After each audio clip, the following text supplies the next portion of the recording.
Um, Most of you who are following what's happening in Haiti are aware of something very strange that happened in the last few days pertaining to supposedly uh, kidnapped missionaries, 12 to be exact, from a group of 17, one Canadian and 16 Americans, who we are told were sequestered in Haiti for the past 3 months by a group known as Katsamawozo. Now, I must admit that, like many from the Haitian community who were following that very strange press conference that this Christian ministry group in the US gave earlier today, laughter was the first reaction, because it's, of course, a very ridiculous, bold faced lie that was being told. And I really don't feel like repeating all of the nonsense that was spewed by these folks in Arizona, I believe. But I must say that, first of all, I apologize to the thousands of kidnapping victims who have suffered in their bodies, in certainly in their wallets, in the last few years, because we could not control that initial reaction of laughter. And honestly, it took me a little while to realize that this is not the appropriate reaction to that situation. And so for this, I again sincerely apologize. That said, the reason why I'm here is that I realize that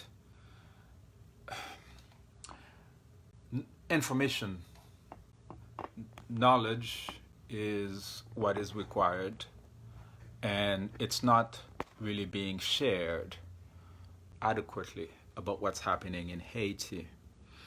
And as someone who has some direct knowledge of what's happening in Haiti with regards to the kidnapping situation, I wanted to share a little bit of that experience with the folks who are on my Facebook page and on Twitter and social media. So my motivation is very clear. We Haitians have been going through a nightmare for several years now, but precisely having to do with the kidnapping situation, okay, you would be hard pressed to find a single person of Haitian origin, whether inside of Haiti or in the diaspora, who cannot identify a person who was kidnapped recently. Okay, so this means it is no joke, this idea that people are being kidnapped for ransom in Haiti. That's point number one. The second point is that this is not a normal situation that can be attributed to lawlessness and insecurity in Haiti. I know it's being framed like that, and so that people can swallow it and just move on to the next thing. No, Haiti has never known this type of organized, structured kidnapping over such a long period of time. So, like I said, the idea that you cannot find a single Haitian who doesn't know someone who was kidnapped tells you the extent of the situation. Most Haitians today suffer from insomnia. We cannot sleep at night. Okay? So, but what exactly does that have to do with the so-called 17 white missionaries who were supposedly released this week? Well, it has everything to do with it.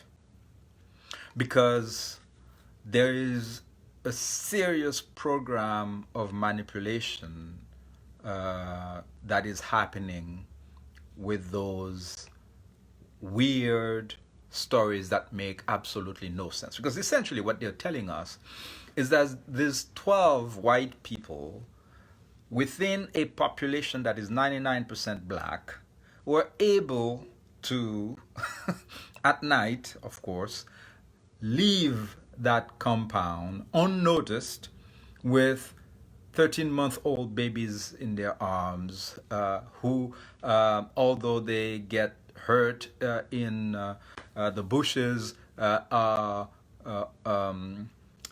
disciplined enough not to issue a scream, and they manage to escape. And of course, thanks to Jesus, of course, white Jesus, they managed to escape.